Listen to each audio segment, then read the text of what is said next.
नमस्कार, आप देख रहे हैं अपना उत्तराखंड और मैं हूं आप सभी के साथ आरती। तो चलिए बुलेटिन की शुरुआत कर लेते हैं। मुख्यमंत्री पुष्कर सिंह धामी को मुख्यमंत्री बने हुए 3 साल का समय पूरा हो गया है। सरकार के 3 साल पूरे होने पर पार्टी और सरकार के मंत्री 3 साल की उपलब्धियां गिना रहे हैं। कृषि मंत्री गणेश जोशी ने हरिद्वार के राज्य अतिथि गृह डाम कोठी पहुंचकर प्रेस कॉन्फ्रेंस की। गणेश जोशी ने सरकार की उपलब्धियां गिनाते हुए कहा कि मुख्यमंत्री पुष्कर सिंह धामी ने इन 3 सालों में कई कड़े निर्णय लिए हैं।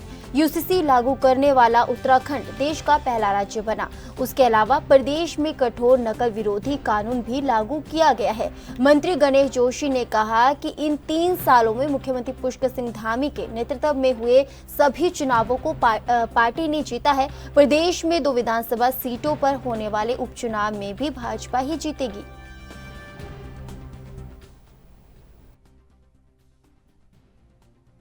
आज पुष्कर सिंह धामी जी को मुख्यमंत्री के रूप में प्रदेश का नेतृत्व करते हुए 3 साल हो गए।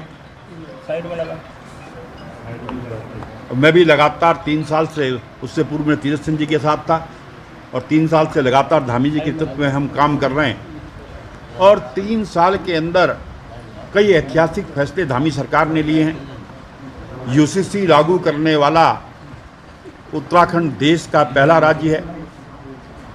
सख्त नकल विरोधी कानून बनाने वाला उत्तराखंड।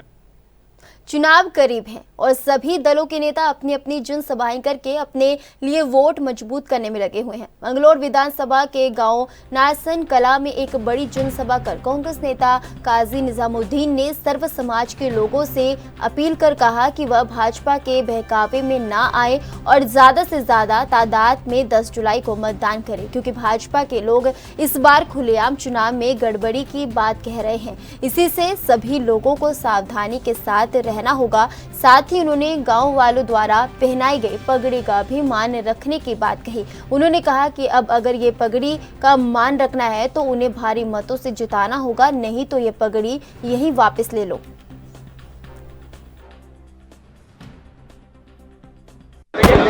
एक किसान और मजदूर सभी इकट्ठे होकर यहाँ कांग्रेस पार्टी को समर्थन दे रहे हैं। नारसन कला हमारे विधानसभा सर्किल के सबसे बड़े गांवों में से आता है और यहाँ ये आपने भारी जनसमूह जोश और खरोश के साथ आपने देखा और ये जोश और खरोश सभी का उत्साहवर्धक है और कांग्रेस पार्टी के लिए, हमारे लिए ये एक रीढ़ की हड्डी और मजबूती हमें प्रदान करने वाला है। हम आने वाले 10 तारीख को कांग्रेस पार्टी जन भावनाएं देख रहे हैं। अगर ये जन भावनाओं के अनुकूल ऐसा प्रतीत होता है कि कांग्रेस पार्टी को भारी वोटिंग होगी और कांग्रेस पार्टी अच्छे मतदान के साथ कामयाब होगी। विधायक जी, जिस तरीके से दिखाई दे रहा है भाजपा के जो कार्यक्रम है बड़े आक्रामक दिखाई दे रहे हैं कांग्रेस को लेकर, क्या लगता है आपको कि मतदान के लिए कुछ हो सकता है? जिस हिसाब से जो उनके भाषण आ रहे हैं और जिस हिसाब से पुलिस की एक सीमा है, पुलिस प्रशासन पर मुझे पूरा यकीन था और है, लेकिन उनकी सरकार के सामने उनकी भी सीमाएं हैं। कई बार सीमाओं को अगर सरकार लांघ जाए तो उनकी भी मजबूरियां बन जाती हैं। तो लगता है वो सीमाएं लांघने की तैयारी सरकार कर चुकी है। चुनाव आयोग अगर सुन रहे हैं और उनमें थोड़ी सी भी स्पाइन बची है, थोड़ी सी भी लोकतंत्र बचा है, तो उनको इन भाषणों पर कार्रवाई करनी चाहिए। जो भाषण आ रहे हैं, कोई भी लफंगा उठाकर कोई भी टपोरी बातें करे तो ये चुनाव आयोग को सुनना शोभा नहीं देता कि उनके कार्य में कोई एक टपोरी नेता टपोरी बातें करें। वो शब्दावली का चयन अगर हो रहा है, चुनाव आयोग क्या देख नहीं रहा कि मुख्य मंच से भारतीय जनता पार्टी के ये सवाल हो रहे हैं? तो ये पूरी तरह आशंका जताई जा रही है और करें तो करें, सामना करेंगे, अगर किया तो लड़ेंगे। विधायक जी, जिस तरीके से नारसन ठीक है, किसान बाहुल्य क्षेत्र माना जाता है, लेकिन सरकार का कोई ध्यान इधर नहीं रहा। कोई विकास कार्य नहीं है, न शिक्षा के, न स्वास्थ्य के, कोई विकास नहीं है। गन्ना बकाया भुगतान लेकर के भी आपने विधानसभा में सवाल उठाया, उसके बाद ही भुगतान नहीं कर पाए। ये तो उद्योगपतियों की सरकार है। जब भी काम करे, बात करेगी तो उद्योगपति की बात करेगी। उद्योगपति के अलावा इनके पास कोई दूसरा विषय नहीं है। और रहा सवाल भारतीय जनता पार्टी का, किसान और मजदूर तो इनकी किताब में ही नहीं है। ये तो बात ही उद्योग की करेंगे, बड़े उद्योग की भी नहीं, जिसमें रोजगार जनता को मिले उसकी भी नहीं, ऐसे लोगों को फ़ायदा पहुंचाएंगे जो अरबों से खरबों और खरबों से उससे सैकड़ों खरबों में जिनकी बैलेंस शीट घूम रही है। किसान मजदूर तड़पे मरे, उनको तो भावनाओं में उलझाने की ये लोग बात करते हैं। धन्यवाद। मतदान की तिथि करीब आ रही है। बता दें कि मंगलौर उपचुनाव को लेकर भाजपा प्रत्याशी करतार सिंह भडाना ने टिकोला कला में एक बड़ी जनसभा को संबोधित किया।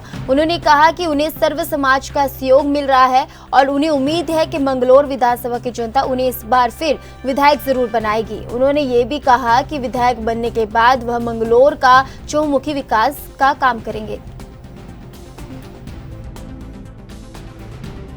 अब तो मैं दिख नहीं रहा। और कहते हैं आप मुझसे बोलते भाव भी हो गए थे।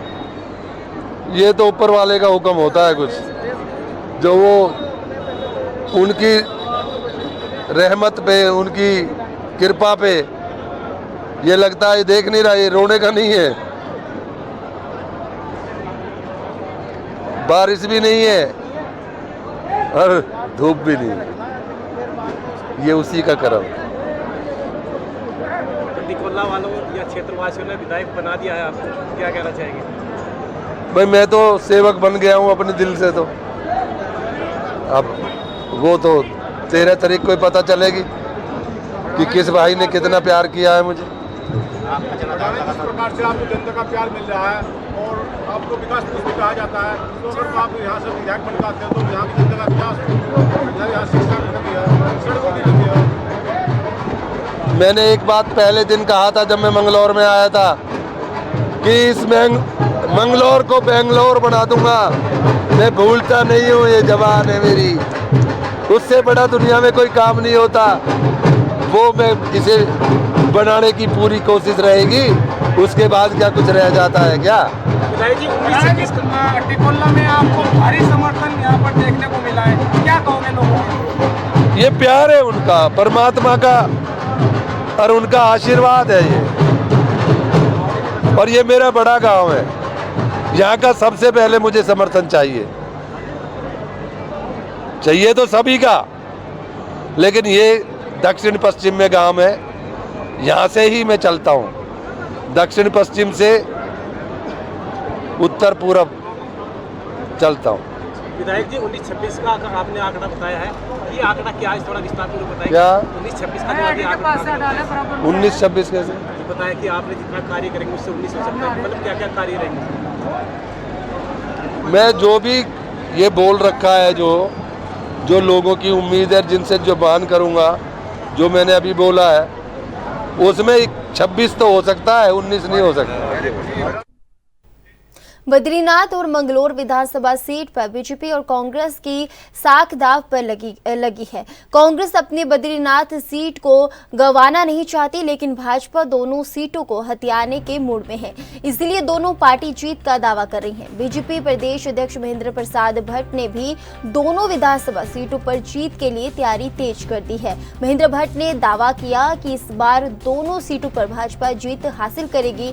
दोनों सीटों पर बीजेपी के मजबूत प्रत्याशी हैं। इसके साथ ही भट्ट ने कहा कि जनता सिर्फ विकास के नाम पर वोट देती है और भाजपा विकास को हमेशा प्राथमिकता देती है, इसलिए दोनों सीटों पर भाजपा की ही प्रचंड जीत होगी।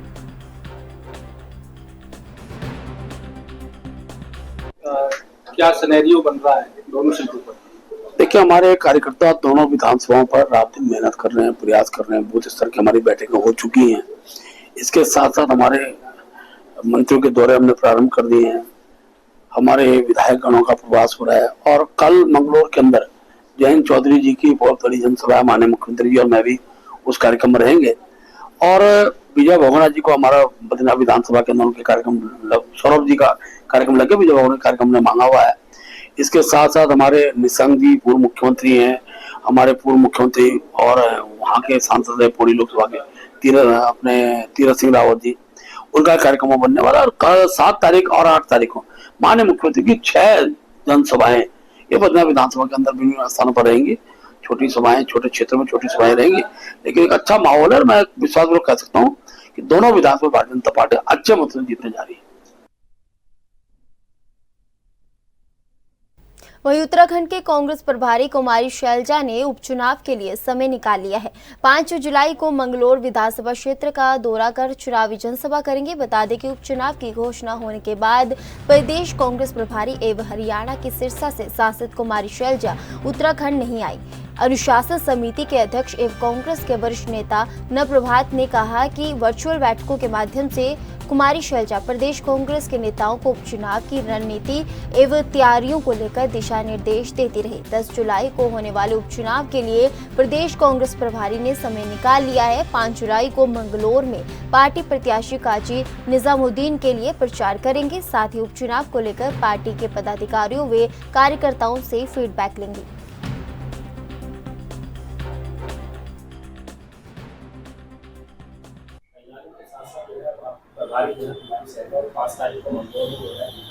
प्रचार करवाने आ रही है, पार्टी पदाधिकारियों से फीडबैक भी लेगी। क्या कुछ रहने वाला है? देखिए, शैलजा जी अभी एक ऐतिहासिक चुनाव जीत के आई हैं और एक नई ऊर्जा से परिपूर्ण वो आएंगी। वो किस प्रकार से कार्यकर्ताओं को ऊर्जा प्रदान करेंगी, ये मुझे पूरा विश्वास है कि बहुत अच्छा, रचनात्मक, सकारात्मक और ऊर्जा से पूर्ण। मंगलोर उपचुनाव के चलते सभी दलों के नेता अलग अलग रूप से जनता को रिझाने का काम कर रहे हैं। भाजपा के प्रत्याशी करतार सिंह भजाना ने तो मंगलोर को बेंगलोर बनाने की बात कह डाली। उन्होंने कहा कि जनता उन्हें विधायक बनाती है तो वो 2.5 साल के अंदर अंदर मंगलोर को बेंगलोर बना देंगे। जैसी सुविधाएं बेंगलोर में है वही सुविधाएं मंगलोर के लोगों को मिलेगी। इस बात का समर्थन भाजपा के पूर्व कैबिनेट मंत्री स्वामी यतीश्वरानंद ने भी किया। उन्होंने कहा कि इस बार मंगलोर का बेंगलोर जरूर बनेगा।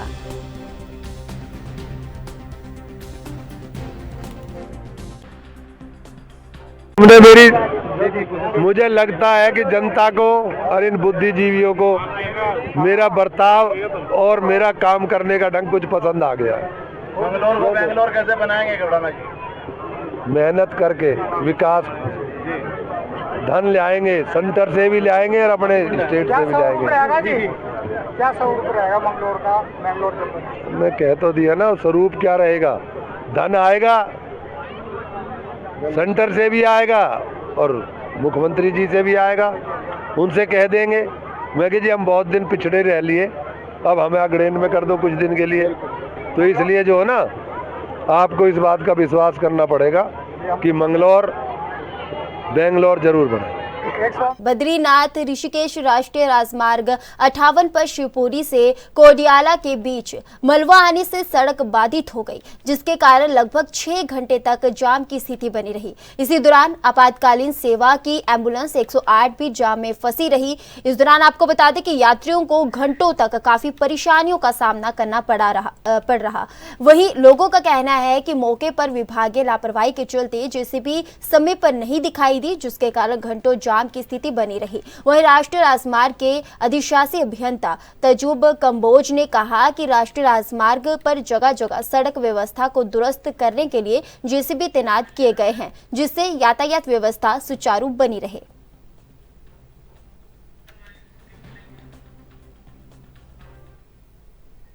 हल्द्वानी और उसके आसपास के इलाकों में हुए जल भराव की वजह से काफी नुकसान हुआ है। दर्जनों घर जलमग्न हो गए हैं, तो वहीं लोगों का राशन और सामान भी खराब हो गया है।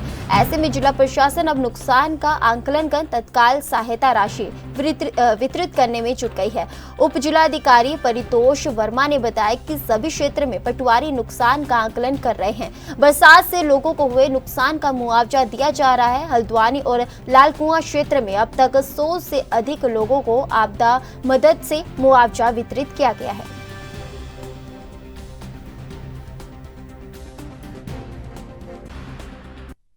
देखिए, जो 2 दिन की बारिश हुई है तो इसमें अधिकांश जगह पर जो समस्या आई वो जल भराव की आई और कई मकानों में पानी भर गया, जिससे उनका राशन इत्यादि सामग्री खराब हुई है। तो जो भी नियमानुसार समुचित मुआवजा है वो वितरण किया जा रहा है। लालकुआं और हल्द्वानी तहसील में मिलाकर अभी तक 100 से अधिक लोगों को मुआवजा वितरित किया जा चुका है और अभी भी जो हमारे मुआवजा वितरण की कार्रवाई है वो गतिमान है।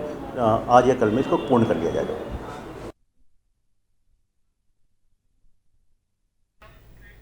मैदानी इलाकों में मानसून को लेकर स्थानीय प्रशासन अलर्ट मोड पर नजर आ रहा है।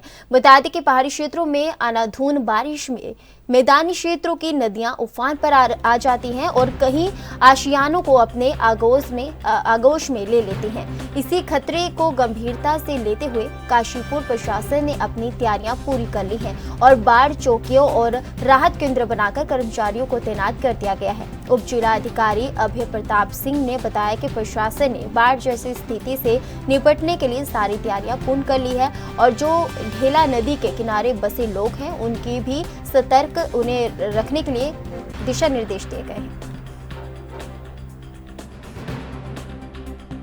बताना चाहूँगा कि लास्ट ईयर जो है बहुत ज़्यादा बारिश हुई थी काशीपुर में और काशीपुर से आसपास के क्षेत्रों में, जिसके वजह से दो नदियाँ ढेला और बहला इन दोनों में काफ़ी ज़्यादा जल आ गया था और जिससे यहाँ पे बहुत दिक्कतें हुई थी। कुछ मकानों को भी नुकसान हुआ था और जो वहाँ लोग रह रहे थे उनको भी प्रभावित हुआ था, वो उन लोग का भी जीवन जो है उससे प्रभावित हुआ था। तो इस बार उस मानसून और इस मानसून के पीरियड के बीच में हमने जो ढेला नदी है उसमें डीसिल्टिंग का और रिवर चैनलाइजेशन का भी काम हुआ है वहाँ पे, और जिससे कि नदी जो है अपनी स्ट्रीम में अपने चैनल में बह सके और आसपास के क्षेत्रों में कम से कम नुकसान हो। और इसके अलावा सिंचाई विभाग के द्वारा भी वहाँ कार्य किया जा रहा है और जो पुराना एक NH का पुल जहाँ पे नुकसान हुआ था वहाँ भी काम किया गया है। इसके अलावा जो हमारा बहला वाला क्षेत्र है हेमपुर इस्माइल का, वहाँ पे पिछले बार बहुत से लोगों को शिफ्ट करना पड़ा था, तो इसलिए वहाँ बहला नदी में सिंचाई विभाग की तरफ से बहला नदी और उसके साथ एक नाला लगता है, इन दोनों की सफाई कराई गई है। और ये प्रयास ये किया जा रहा है कि इस बार अगर पिछले बार के हिसाब से अगर पानी आता है तो इस बार पानी निकलने में कोई दिक्कत ना हो। लोगों को भी जागरूक किया गया है कि वो लोग सतर्क रहें। इसके अलावा हमारी जो बाढ़ चौकियां हैं, राहत बचाव केंद्र हैं, इन सब चीज़ों का निरीक्षण कर लिया गया है और एक्टिवेट कर दिया गया है कि अगर लोगों को इमरजेंसी में शिफ्ट करना हो तो उसके लिए जो हमारा राधेहारी डिग्री कॉलेज है, ITI है, इन सब जगह हम लोगों को शिफ्ट कर सकें और उनको जो है किसी प्रकार की समस्या न है, ये सारी व्यवस्था। ये शहर की नहीं पूरे देश की समस्या है। इस समस्या से निजात पाने के लिए जहाँ भी नदियाँ हैं वहाँ पर पंजाब की तरीके से दोनों तरफ नहरों के बांध बनाना पड़ेगा और पक्की पिचिंग करते हुए वहाँ पे बाउंड्री डालते हुए नहर को सीधी न करना पड़ेगा, जिससे कि जो नहर का ज़्यादा पानी है वो सीधे बांधों में चला जाए और जो पिचिंग है उस लगने से उसके साथ वाले मकान या जो अवैध अतिक्रमण वाले क्षेत्र हैं वो दलदल जो हो रही है उससे बचा जा सकेगा। नहीं तो इसी तरीके से यहाँ पर ये काम चलता रहेगा। हमारे मानपुर रोड पर भी स्टेडियम के पीछे आरकेपुरम कॉलोनी में भी पिछले दिनों बरसात ने तांडव मचाया। पिछले साल की बरसात में उनके घरों में सांप घुस गए और एक एक मंजिल तक पानी भर रहा। लोगों ने रात में छत पर पहुंचकर जीने के पोर्च में तरीके से पूरे उत्तराखंड को पता है कि पिछले वर्ष में जब 15 अगस्त के दिन पहला मकान यहाँ पर ढेला नदी में काशीपुर के लक्ष्मीपुर पट्टी में गिर गया था, तो बहुत ही भयंकर आपदा उसे माना जा रहा है और लोग जो है सड़कों पर आ गए थे। लेकिन इस बार मुझे लगता है कि काशीपुर SDM महोदय से हमने मांग की कि जल्द से जल्द जो है पहले ही तैयारी की जाए ताकि लोगों को बड़े खतरे से बचाया जा सके। प्रशासन द्वारा कहीं ना कहीं जो है बचाव और राहत कार्य जो है शुरू कर दिया गया है और पिचिंग का कार्य सिंचाई विभाग द्वारा कराया जा रहा है। लेकिन जिस तरीके की पिचिंग होनी चाहिए थी उस तरीके की पिचिंग नहीं हो रही है। कहीं ना कहीं ढेला नदी के जल स्तर उन पिचिंग से ऊपर जा कर के आएगा तो कहीं ना कहीं आगे मकानों को ज़्यादा खतरा है। जिस तरीके से जो है ढेला नदी के किनारे जो बसे लोग हैं तो उनको बसाने के लिए जो है मतलब उनको वहाँ पर बसाने के लिए क्या वो मुहिम थी, किस तरीके का जो है वहाँ पर जो है उनको बसाया जाए? देखिए, ढेला नदी पहले जो है आबादी क्षेत्र से दूर बहती थी, लेकिन कुछ लोगों ने अपने खेत बचाने के लिए वहाँ पर जो है पिचिंग अपने प्राइवेट पिचिंग कराई, जिस कारण से ढेला नदी ने अपना रुख का परिवर्तन आबादी की तरफ कर लिया, जिस कारण से यहाँ पर लोगों को भारी नुकसान उठाना पड़ा और लोग जो है। उत्तराखंड में मानसून के पूरी तरह से सक्रिय होने के बाद से उत्तराखंड के सभी 13 जिलों में बारिश का माहौल बना हुआ है, लेकिन वहीं दूसरी तरफ मौसम विभाग ने बारिश को लेकर अलर्ट जारी कर दिया है।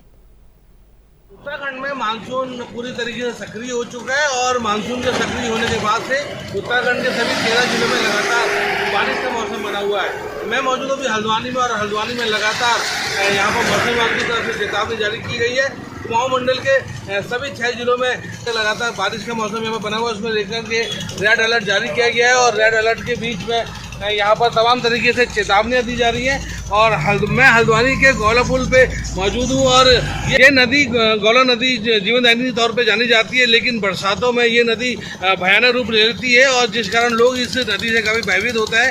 आप देख सकते हैं हालांकि गौला नदी का भी जो जल स्तर है नहीं बढ़ा, लेकिन ये जो आप पूरा एरिया देख रहे होंगे इस एरिया में पूरा पानी लबालब भर जाता है बारिश के दौरान, और जिसको लेकर के यहाँ पर मौसम विभाग की तरफ से लगातार रेड अलर्ट जारी किया जाता है। खुद प्रशासन यहाँ पर तमाम तरीके से जो नियम है वो लगातार बनाता है और उस नियम का कहीं ना कहीं पालन करने के लिए लोगों से कहता है। आप देख सकते हैं यहाँ पर प्रशासन के तरफ से चेतावनी जारी की गई है, लेकिन कुछ लोग वहाँ पर अभी नहा रहे हैं और पूरी तरीके से आप देख सकते हैं जान को जोखिम में यहाँ पर डाला जा रहा है। और साथ ही अगर मैं आपको दिखाऊँ जरा नदी के पुल की दूसरी तरफ का एरिया, वहाँ पर भी लोग इस चेतावनी के बावजूद ही प्रशासन के द्वारा जो चेतावनी दी गई है कि गौला नदी में ना जाए और ना ही नदी में नहाने का प्रयास करें, लेकिन उसके बावजूद भी गौला नदी में लगातार लोगों का जाना बना हुआ है। और आप देख सकते हैं यहाँ पर गौला नदी में लोग अभी पहुँचे हुए हैं और अगर गौला नदी का जलस्तर लगातार बढ़ता है, क्योंकि गौला नदी की बात की जाए तो यहाँ पर जिस प्रकार से गौला बराज है, गौला बराज अगर यहाँ पर पानी छोड़ता है और नदी का जलस्तर बढ़ता है तो ये लोग यहाँ पर जरूर मुसीबत पड़ सकते हैं, लेकिन इसकी बगैर परवाह करे लोग अपनी जान से लगातार खिलवाड़ कर रहे हैं। और बात की जाए तो लगातार यहाँ पर मौसम विभाग की तरफ चेतावनी जारी करने के बाद से जिला प्रशासन हरकत में आया है और मानसून की तैयारियों को लेकर के हालांकि पहले से तैयारी लगातार की जाती थी, लेकिन उसके बावजूद यहाँ पर तमाम तरीके से अलर्ट जारी होने के बाद से जिलाधिकारी मौके मुआयने पे लगातार बने हुए हैं और उनके द्वारा यहाँ पर तमाम तरीके से कार्रवाई की जा रही है। जो अति संवेदनशील एरिया है नैनीताल जिले के अंदर हो या उत्तराखंड के तमाम जो पहाड़ी इलाके हैं वहाँ पर जो अति संवेदनशील एरिया माने गए हैं उन जगह पर यहाँ पर जेसीबी तैनात कर दी गई है और पूरी तरीके से आपदा प्रबंधन की टीमों को तैनात कर दिया गया है कि अगर कोई मार्ग बाधित हो तो उसको फ़ौरन यहाँ पर तुरंत ठीक किया जा सके।